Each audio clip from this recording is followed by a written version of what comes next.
I absolutely hate doing drywall mud. What is better than doing drywall mud? Pretty much anything.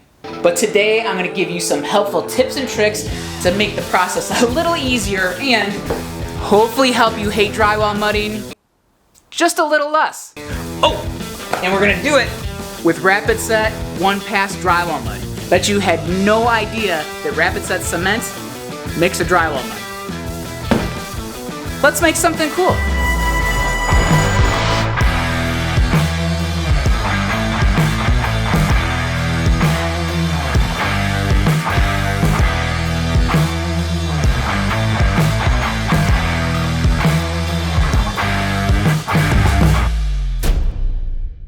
Well, if you are new to the channel, this actually used to be my backdrop where I had my Michael Builds logo sign over here. But I've gone ahead and cleared everything out, pulled everything away from the walls, threw up some drywall real quick. Now we're gonna get ready to mud and paint. Now, one of the things that's gonna make this process go a lot easier is gonna be by using the Rapid Set 1-Pass wall repair. But before we even get into that, I just wanna let you know that a lot of the tips and tricks that I've learned over the years is by a guy named Ben that has a YouTube channel called Vancouver Carpenter. He has the most phenomenal and comprehensive drywall and drywall repair videos that I've ever seen. So please, don't subscribe to my channel today, subscribe to his. So let's get on with our first tip, shall we? Alright, so the first several tips I have for you for doing drywall mud comes well before you mix up any drywall mud. And honestly, probably the #1 tip I have for you out of any of these tips is very good drywall prep. Just simply take a minute to grab a spatula, run it across the wall, make sure there are no boogers and no frizzes. I mean, basically anything that's going to impede your ability to run a nice, smooth course of drywall mud.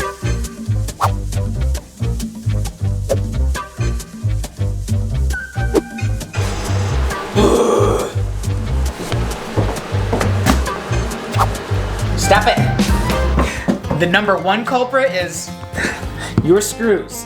These guys, if you don't sink them enough, you're gonna run right into them, and this is gonna make you very angry. So just take a minute, run your spatula across these screws. If you hear them, sink them just a little bit more. They actually sell these little drywall screw bits that are very, very inexpensive, and not only will they embed the screw far enough, but they will also not allow you to drill the screw in too much to where you rip the paper, because that's also not good. It's unfortunately very common to miss the stud the first time, so then you can create this kind of like little volcano that your spatula is going to get stuck on. Real easy fix for that. You can either just simply take a hammer, make a nice little indentation, or even cheap spatulas will actually come with a little hammering device on the handle where you can just give it a little. Anything you can do to turn that volcano into a crater is real good. When it comes to straight joints, and I'm sure most of you know this, but for those of you who don't, drywall sheets have these tapered edges on their long sides, and that's done on purpose so that when you bed your drywall tape and fill that in with mud, you will still get a nice flat surface. But when you have two ends that butt up against each other, or two cut pieces that butt up against each other, you no longer have that taper. So then what do? Well, unfortunately, with these butt joints, not much you can do to get a nice, perfectly flat surface. But one of the things that you can do to help yourself get a flatter surface and make for a really strong joint is cut yourself a nice size bevel on each side. This will allow you to get that mud and pack it in there really well and glue the joints together, making for a very strong joint. Also, I cannot stress the importance of changing your utility blade regularly to now you have a nice sharp blade. A dull blade is only going to make more frizzies for you.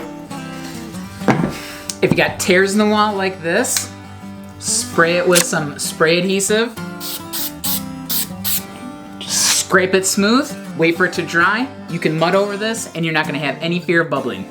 All right, we are all done prepping our drywall. We've gotten rid of all the boogers and anything that could possibly get in our way of getting a nice smooth coat of mud, except for one more thing that we have to address, which is down here. You wouldn't think it's important, but cut off the power to the receptacles if they're installed. It can be very easy to be spackling. Get your knife in here, touching these two contacts at the side. Give yourself either a good shock or injure yourself very badly. So let's go ahead and get to mudding and talk about what we're gonna use for mud. We are gonna be using Rapid Set's One Pass Wall Repair. They call it One Pass because you can apply it, sand it, and paint it within 90 minutes. So you can essentially make a large repair with this, have it sanded and painted all within one day as if it was never there.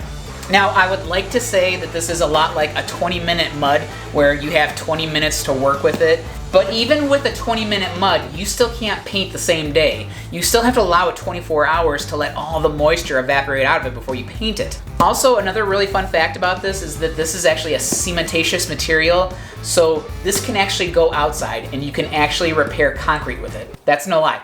It's also mold resistant, so another thing that I've never been able to get past is they have drywall that is mold resistant and meant for bathrooms and wet areas, but they never had a mold resistant mud to go with it. So I was always confused by that, but now they do. But you can apply this in very wet, moist areas. It can actually go up to 1 inch thickness without any fear of cracking or shrinking. Now it does shrink a little bit, but very minimal. Oh, by the way, wear a mask while you're doing all this. I am not wearing a mask right now so that I can talk to you. Another very helpful tip is to add your water to the bucket first. You're gonna get a much more consistent mixture that way. Speaking of mixture, this is a 2 parts product to 1 part water mixture. But you're really going for a consistency of like pigeon poop. Sorry, that's a technical term.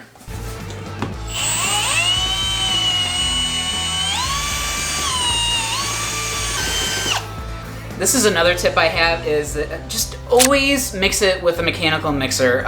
Even if you're mixing up a small amount for a small repair, they even have these little mixers that you can put on the end of your drill. But if you don't mix your mud up well and you have dry spots, this is gonna happen.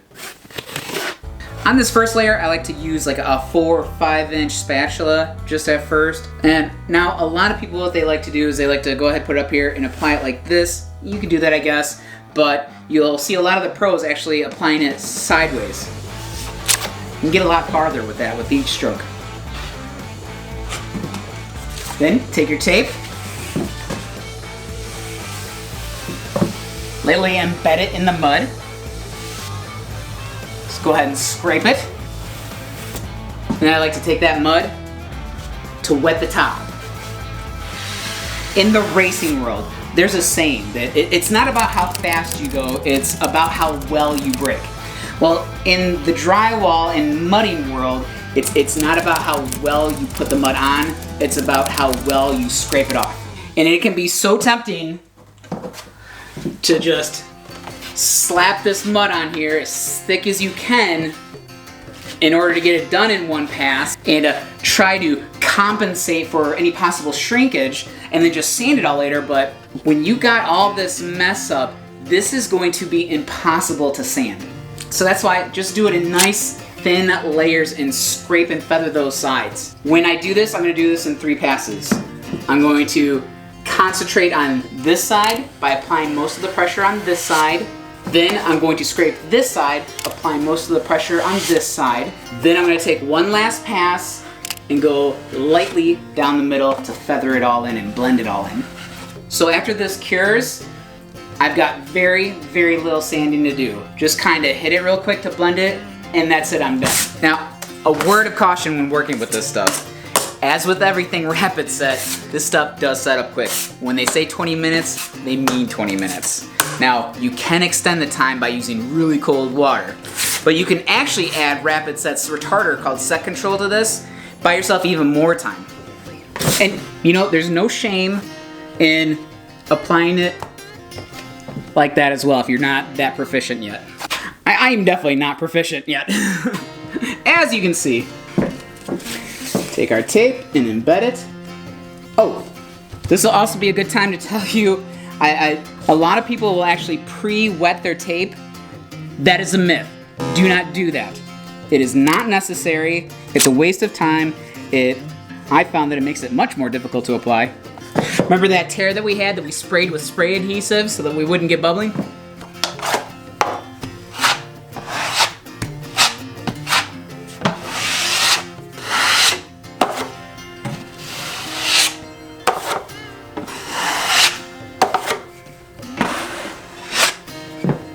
"45 minutes later, hit that with some sandpaper real quick. It'll be nice and flat. You'll never even know that tear was there. Remember the indentations we made with our hammer? Gone. Now, this may seem like a no-brainer, but this tip is very important. Keep your tools and buckets clean. Clean them after every batch. And again, this is another one of those steps that nobody likes doing, but maybe something to make this easier, have a sponge with the scour side. Makes things go way quicker, way easier. If you don't keep things clean, this could happen. Butt joints without the taper are really no different at first.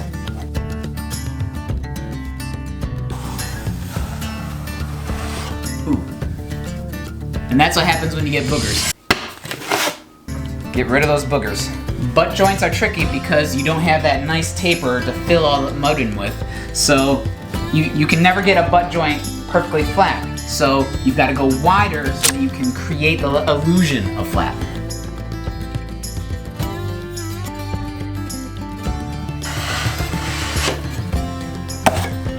That's about as good as that one's gonna get for now. I've got a lot of boogers in this particular batch that I mixed. I don't think that I mixed it very well, so I'm going to let that cure, give it a light sanding, then go over it with a nice finish coat. But this is a perfect example of how much havoc little dry spots and boogers in your mix can make. I went ahead and taught myself a new lesson, which brings us to our next tip. Mix your mud with the correct paddle. I was mixing it with a paddle that's meant for mixing paint. And when I was doing that butt joint up there, I couldn't understand why I had so many boogers and so many dry spots. This is why. It's just not meant to get in the corners the way this one is. Make sure you're mixing with the correct paddle. Inside corners. Absolutely everybody's favorite. And my biggest tip with corners is do one corner at a time. Just do yourself a favor, one corner at a time, no matter how much of a hurry you're in, because even if you are utilizing the speed of the rapid set one pass, by the time you do all 4 corners and come back to this one, you can then do all 4 of the left corner. Then, by the time you do all 4 of those, you can come back and then do the right top corners. As far as the corner is concerned, I just want to make sure that I don't leave any big gaping boogers that are going to be very hard to sand away. The last thing that I like to deal with is all the screw holes in the middle of the panels. And by the time you've covered up all your seams and top seams and corners, there really shouldn't be that many screws left. Just go up, then down. Up, then down. The reason why it's so important to go in, whether it's right, then left, or up and down, if you just went in one direction, you will get an air pocket on the other side. So that's why it's good to go in the opposite direction. That way you hit that air pocket and you won't get any bubbles or voids. Just make sure they're scraped really well, and you will only have to very lightly hit that with a sanding sponge and you're all set. Now if you're just doing a quick project and you're probably never going to do a drywall job again, then just stick with the nice cheap plastic trowels and the cheap spatulas. But if you're like me and you do drywall every once in a while, it might be good to consider one of these hawks. They are a little expensive, but I'm always seeing Ben using one of these, and it looks like it's very beneficial, so I went ahead and grabbed one. But I always see Ben using a 12-inch by 4-inch or 3-inch trowel to do his wider coats. I wanted to give that a shot and see if this is worth a try.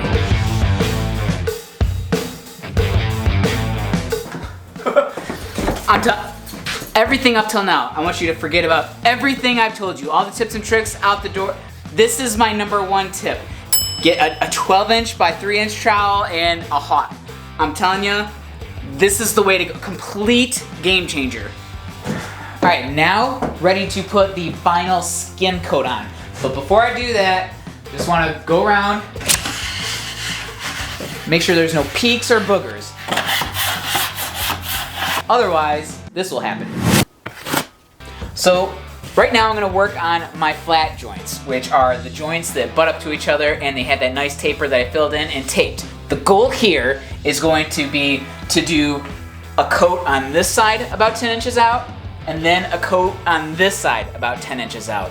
And it's going to be nice and thin, which, by the way, I'm going to mix up my mud a lot thinner this time and a little bit more runny than I usually do to make sure that I can feather these edges real nice. Now after I run both my side coats and feather the edges real nice, then I'm gonna run my trowel down the center very lightly, blending both coats together. But again, the goal here is to go wider, thinner, making sure that we have got a nice flat surface and you'll never know that these joints are here. And the finish coat on corners, we're gonna do it the same, but different. So instead of hitting each corner separately, we're gonna hit each side separately. And the reason for this is we don't want to get this really nice finish on one side, make it all pretty, then immediately hit it with the other side and then screw up that corner on that side. So we are gonna treat this line like a road going towards the corner. And on the first pass, we're gonna stay on the left side of the road, here, here, and here. Then, after we hit our other 3 corners, we can come back and stay on the right-hand side of the road. Here, here, and here. This is going to ensure that all 3 of our corners are gonna be very nice corners. All right, now for everyone's favorite part, sanding. And I 100% am going to wear a mask for this part. But if we've done everything correct, we shouldn't have to do much. I'm gonna use this sanding pad with, I've got 150 grit, maybe a little aggressive, but it's not too aggressive, for all the flat spots. And then I like to have one of these sanding sponges with the taper on one end for all the corners. They never tell you what grit these are. They just either will say medium or fine. I get the fine. It seems to do well. But again, if we've done everything right and we've skim coated the best we can, like say this spot right here, this is one of my flat joints. This has not even been sanded yet and it's already nice and smooth. All I should really have to do is just nice and light go over this. I really shouldn't even have to use a whole lot of elbow grease either, which is another reason why everybody hates the sanding part so much. Now, these are fine for doing a small project like this or for doing patchwork, but if you have like a whole room or maybe even a whole house to do, you might want to consider actually getting a sanding pole for that. It would make the job a whole lot faster and a lot easier for you if you have a massive project like that. Well, that's it. Done sanding. Kind of. I'm not going to lie. I did notice some voids here and there that I need to patch up, but there are only a few of them. Shouldn't take very long. And again, since I'm using the Rapid Set 1 pass, I go ahead, I patch it up real quick, sand it 45 minutes later, and I can paint on it 90 minutes later. So some of these voids, all I gotta do is hit it with sandpaper again real quick. But after you're done sanding, definitely go over the surface, check with your hand, your feeler gauge, to see if you do have any voids that you missed. It can be very easy to look them over though until you get paint on the wall and then it just sticks out like a sore thumb. So what I do is I will take a work light or an LED light, something like this, which, by the way, you can get these real cheap at Harbor Freight, and this will point the imperfections out to you. So definitely something that you want to hit before you get paint on the wall. Another great tip, if you don't want something to get sanding dust on it, cover it with a tarp or a drop cloth.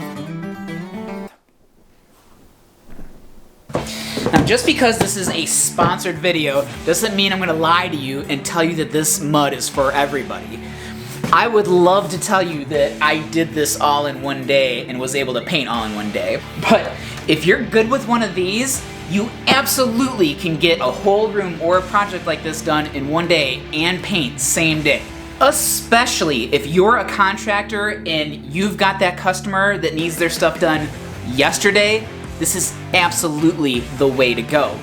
Especially because of its very low shrink capabilities.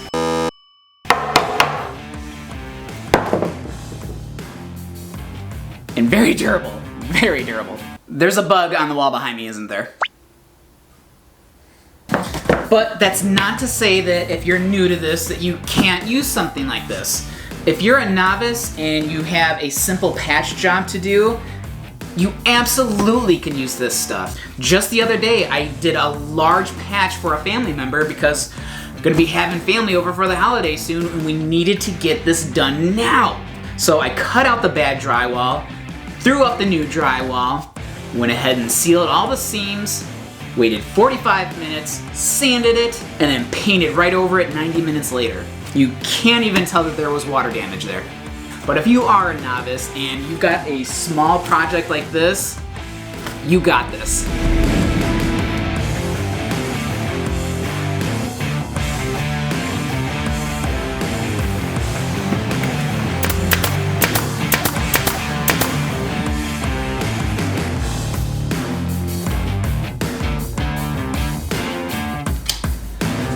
And just remember, caulk and paint make you what you ain't.